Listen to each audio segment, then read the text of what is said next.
សួស្តីបងប្អូនទាំងអស់គ្នានេះបើដែលភ្ញៀវគាត់កំងហើយអញ្ចឹងទៅខ្ញុំក៏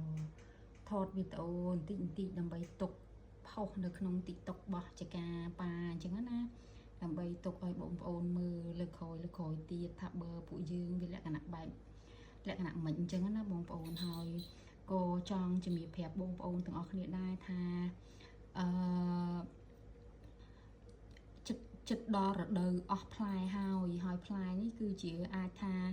ចិត្តចុងក្រោយមែនតែនហើយចុងក្រោយទៀតនឹងប្រហែលជាអត់បានមានបើលក់ជូនបងប្អូនទៀតទេពីព្រោះបើបងប្អូននឹងស្រាប់ហើយថាជាផ្លែឈើតាមរដូវកាលយើងអាចមានបច្ចេកទេសក្នុងការឲ្យដាំគ្រប់បានគ្រប់រដូវអញ្ចឹងខ្មែរយើងអញ្ចឹងណាហើយខ្ញុំគិតថាបើសិនជាថ្ងៃក្រោយទៅយើងអាចមានរៀនចេះដឹងទៅយើងអាចមានបច្ចេកទេសក្នុងការដាំឲ្យបានគ្រប់រដូវក៏វាល្អម្យ៉ាងដែរអញ្ចឹងណាបងប្អូនប៉ុន្តែអ្វីដែលបារម្ភគឺខ្ញុំបារម្ភខ្លាចទៅថាវាអាចនឹង